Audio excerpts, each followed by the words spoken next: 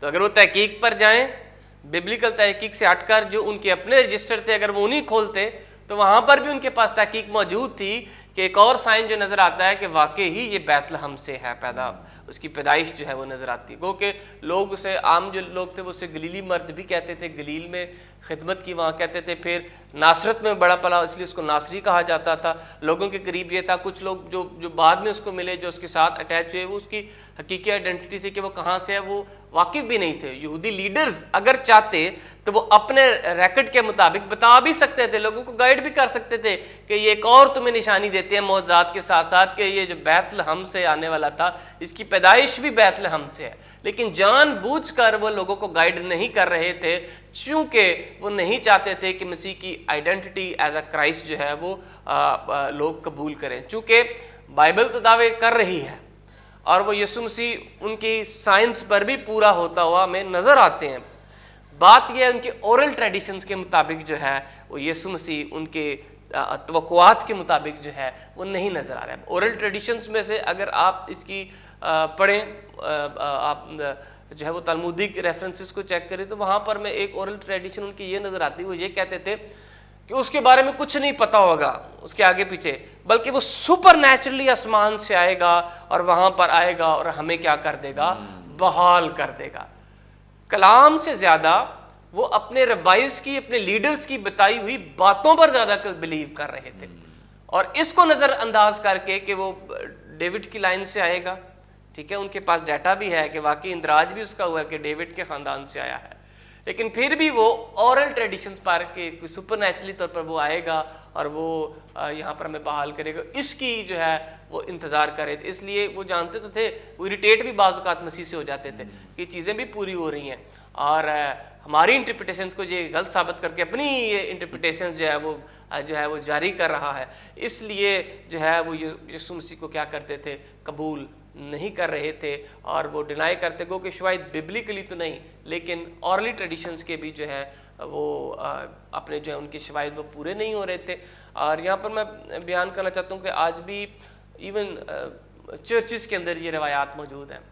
Bible جو کہتی ہے اس پر توجہ نہیں دی جاتی.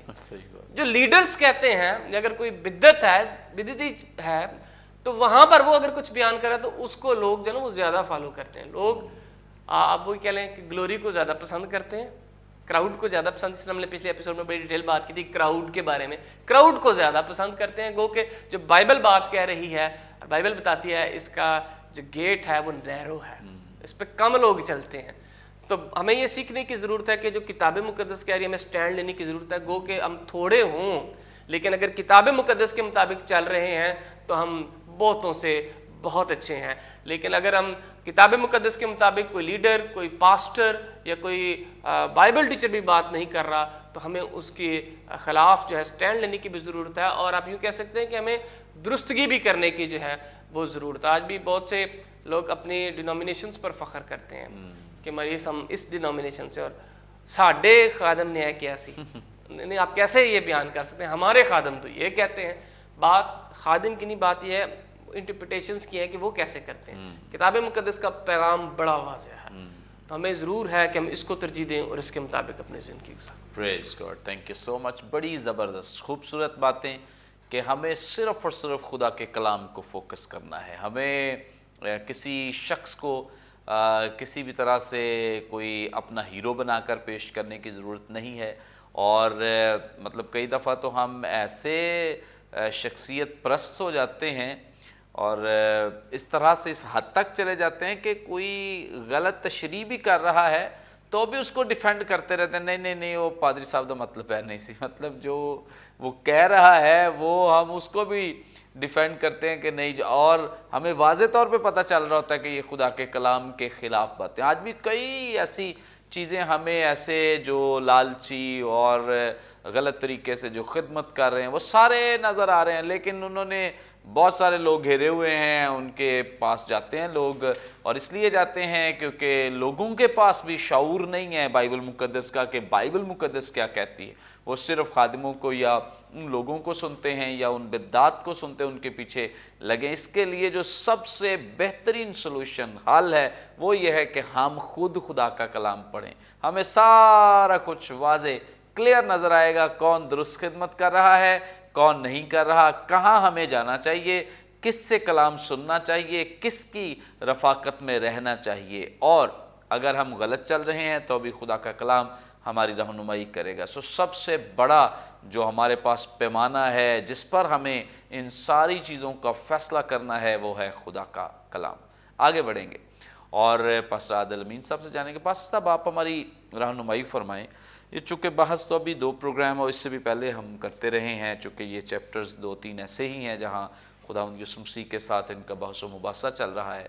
ابھی میں چاہتا ہوں کہ آپ ہمارے ناظرین کی رہنمائی فرمائیں کہ یہ یہودی تو مطلب ایکسٹرا آرڈنری اس بات پر زور دیتے ہیں کہ نہیں وہ جو نشان ہے وہ پورے نہیں ہو رہے، تو آپ ہماری رہنمائی فرمائیں پرانے عہد کی روشنی میں وہ کون سی ایسی پیش گوئیاں اسپیسیفکلی، بہت ساری ہیں لیکن وقت کی نزاکت کو مد نظر رکھتے ہوئے چند ایک کی ضرور نشاندہی کر دیں تاکہ ہمارے ناظرین بھی سمجھیں اور جانیں کہ واقعی جو بائبل مقدس میں لکھا وہ یسوع مسیح کی زندگی میں پورا ہو رہا ہے، لیکن جو یہ یہودی پیش کر رہے ہیں یہ ایسی مطلب باتیں ہیں جن کا ذکر جو ہے وہ بائبل مقدس سے ہٹ کر ہے۔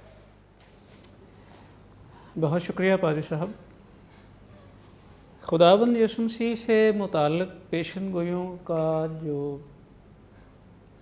اختصار ہے میرے پاس وہ یہ ہے کہ جسے ہم بنائے عالم سے پیشتر نجات کا منصوبہ کہتے ہیں، اس کے کیریکٹرز، اس کے ٹائم ٹیبل کو ہی ہم پیشن گوئی کہتے ہیں، جو اس تکمیل سے پہلے کہہ دیا گیا، یعنی گزرے ہوئے دن میں کہا گیا کہ یوں ہوگا اور آنے والے دن میں اگر ویسا ہی ہوا تو پھر وہ اس کی تکمیل ہے۔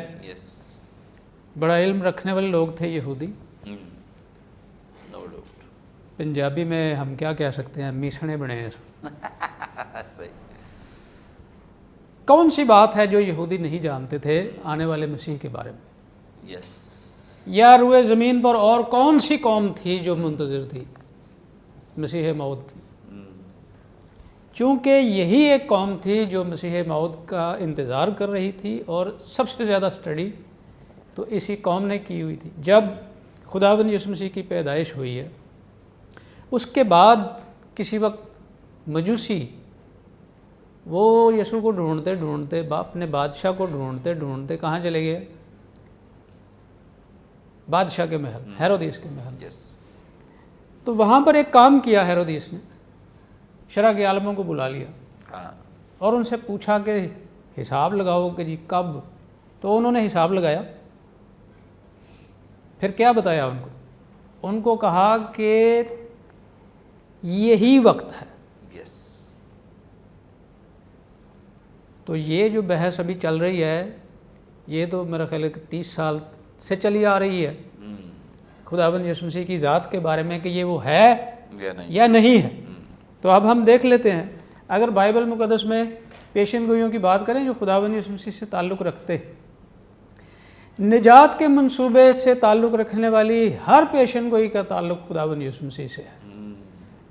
آپ چاہیں تو ان کی تعداد 50 بنا سکتے ہیں، آپ چاہیں تو ان کی تعداد 150 بنا سکتے ہیں، اگر آپ ان کی حصہ جات میں تشریح کریں تو یہ 380 سے تجاوز کر جائے گی، اور اس میں اگر دیگر واقعات کو بھی، مطلب کہیں پر ابلیس کا بھی ذکر ہے کہ اس کے ساتھ یہ ہوگا، کہیں پر عورت کا ذکر ہے کہ اس کے ساتھ یہ ہوگا، اگر ان پیشن گوئیوں کو بھی ساتھ ملا لیں تو 700-800 سے زیادہ پیشن گوئیاں تو آپ ٹپس پر نکال لیں گے بائبل مقدس میں سے۔ لیکن آج کی صبح آپ کو مختصر کچھ ایسی پیشن گوئیاں باحوالہ بتا دیتے ہیں، یہ آپ کے لیے ایزی ہو جائے گا یہ جاننا کہ مسیح واقعی مسیح ہے یا ہم کسی اور کی راہ دیکھیں۔